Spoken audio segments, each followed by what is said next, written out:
Sri Krishna starts the teaching to Arjuna saying this. Idaṁ śarīraṁ kaunteya kṣetram abhidhīyate etad vetti tam prāhuḥ kṣetra-jña iti tad-vidaḥ.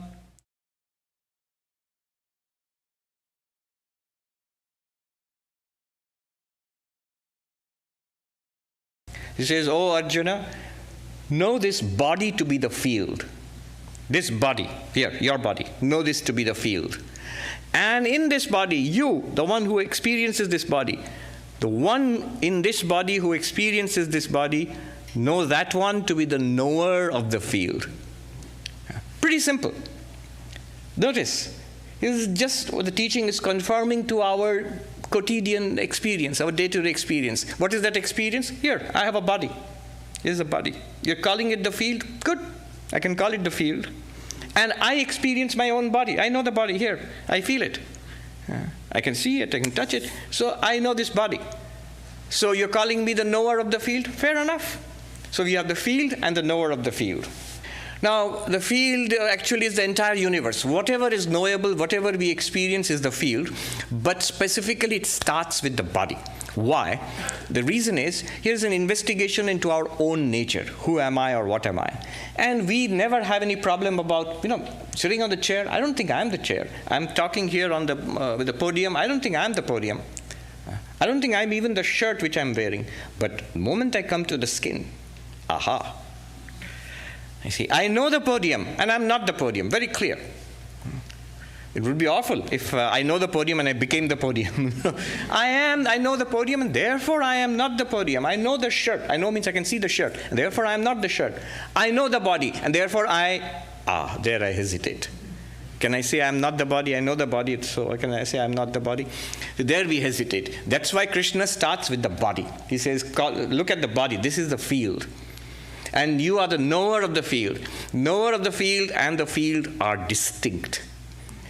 Whatever you know, that must be distinct from you. This is the first deep insight, profound insight of Vedanta.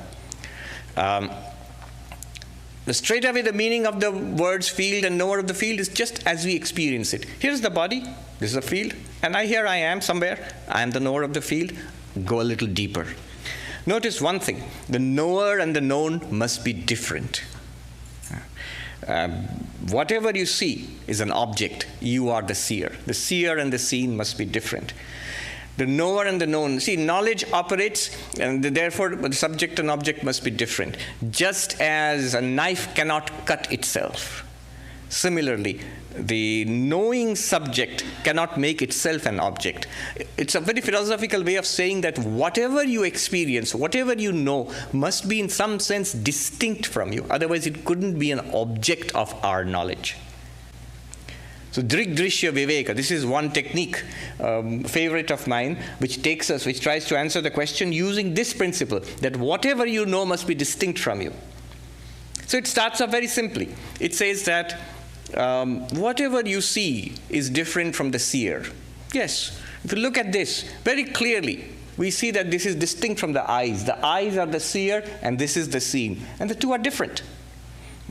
In fact, not only this, whatever the eyes see, they are all different from the eyes. In fact, the only thing that the eyes cannot see are the eyes themselves. Whatever is not distinct from the eyes, that the eyes cannot see. The eyes are not distinct from the eyes, therefore the eyes do not see themselves. Swāmī, haven't you seen reflections? Have you seen yourself in a mirror? Yes, but in a mirror you see we see a reflection of ourselves. We don't see the eyes see a reflection. The eyes don't see themselves the way they're seeing other things. If you take a selfie, you'll see a picture of your eyes, but the eyes won't see themselves the way they are seeing other things right now. So, the eyes are distinct from the forms which are seen. Forms are many, the eyes are the same. Forms are changing, the eyes are relatively unchanging. Go a little deeper. The eyes themselves, they become an object to the mind. How? My eyes are open. I can barely keep my eyes open, which is a problem in Vedanta talks, inevitably. I know. Who knows this? You know this about the eyes. We know this about the eyes with the mind. So the mind is the knower and the eyes are the known. But if you apply that same principle, the mind and the eyes are different. They have to be. Otherwise the mind wouldn't be able to know the eyes. And not only that, the mind knows not only the eyes but all the other sense organs. And all that the mind knows is continuously changing, but the mind, remaining the mind, can know all these changes. Go deeper. The mind itself is known. After all, when you are happy, you know you are happy. When you are miserable, we know that we are miserable. When there is pain, I know that I am in pain. When I am feeling great, I know that I am feeling great. When I understand something, I know that I understand something. So knowledge, ignorance, pleasure, pain, memory, loss of memory, all of these are known. These are all events in the mind. But they are all known. Known in the sense we are aware of them. Therefore, that which is aware of the contents of the mind must be, by that principle, knower and known are different. Seer and seen are different.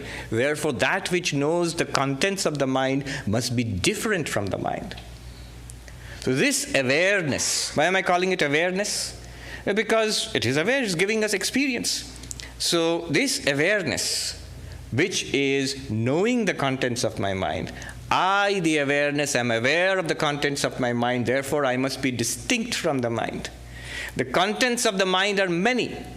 Thoughts, emotions, ideas, memories, even the sense of ego, I, that's also part of the mind. And the contents of the mind are many, but this awareness is one. This consciousness is one. The mind keeps changing. Consciousness is one, does not change.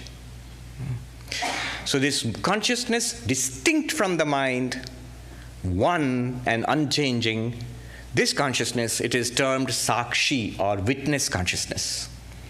So this is what Vedanta points to as a first step, as you. This is what Krishna is pointing towards by saying, knower of the field, kṣetra-jña.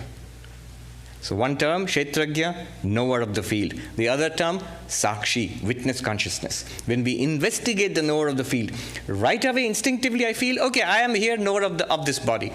But what exactly am I? When we investigate using the clue given by Krishna. What is the clue given by Krishna?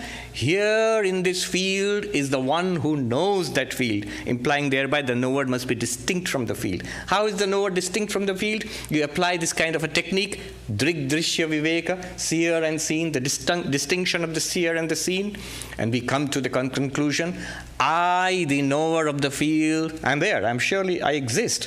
But what's my nature? My nature is the witness consciousness, is awareness. I, the unchanging awareness, am aware through the changing mind and the active and changing sense organ, sensory system. I'm aware of this body and the external world. This is the knower of the field, and this body and the external world, especially the body is the field and also the world. So I am awareness. I am consciousness. I'm using them without any particular distinction. Awareness, consciousness, witness consciousness, knower of the field. Atman, self. Self with a capital S. What would be self with a small s? It's just before we discern anything, before we philosophize, before we inquire, just me, plain old me, I am the self. What exactly are you? If I think about it, if I dive deep into it, then I have to say, whatever I am, I must be aware, I exist, and I'm aware. That seems to constitute my essential nature. If there is an essential nature, it must be that I exist and I'm aware. What am I aware of? First of all, I'm aware of the mind. By mind, I mean thoughts, memories, ideas, emotions. And through that, I'm aware of the senses and the inputs of the senses. And through that, I'm aware of the body and the external world. Activities, it's dynamic, things are changing. This witness consciousness is the knower of the field. Now notice, this witness consciousness, this awareness, it's the same when you see many, many things. Whether you are hearing so many sounds and music and talk and noise, and indeed silence. You are aware. Noise, speech arose and faded away. That awareness which was aware of the speech is aware of the fading away of the speech and of silence. So noise, sights, taste, smell, touch, all the inputs of the senses, and they are all different from each other. They all keep changing. But what's constant and what illumines all of them? Like the one light which illumines the entire room, similarly, there's this light of awareness, this consciousness, that constitutes our basic nature, what we are. It's there right now. It's what we are right now. Not only all these, perceptions, but also internally, in our own minds, various kinds of thoughts come, emotions come, memories come. They come and go. They're all lit up by that same consciousness. Thoughts, feelings, memories, they change. Emotions change. Happy, sad, they change. But that consciousness is constant. It lights up all our internal, the technical word is apperception.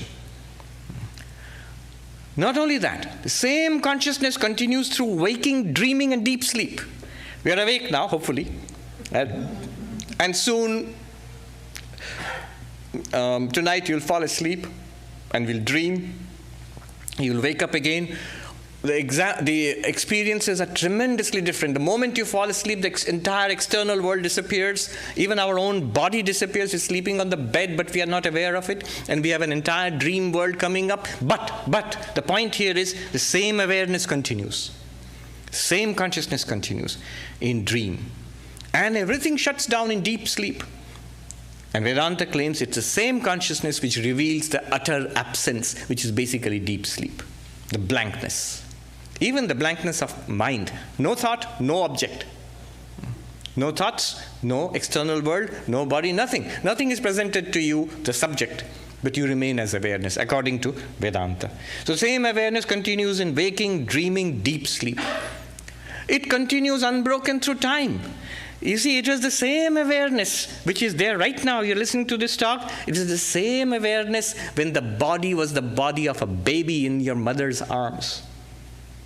And as a kid playing, and as a young person in school, job and marriage and families and kids, growing up older, same awareness. Everything has changed. The body has changed so much. The mind has changed so much. Think of the body of the baby. Think of the mind of the baby. You can't even think about it. The mind of the baby is so alien to you now. And yet, the awareness was the same. Think about it. The awareness was the same, constant. The same awareness. Watch the ever-changing world, the ever-changing body, and the ever-changing mind. The same awareness through time. Through space. I was a couple of days ago, I was in Manhattan, walking down there in the Central Park. Here I'm across a continent. It's not a country, it's a continent. It takes 6 hours to fly across. When I was in India, I used to think India was big. No, this is much, much bigger. Same awareness which saw New York and Central Park, the same awareness which is seeing Hollywood now. Awareness is the same. Place has changed dramatically. Time changes, space changes. Awareness constant.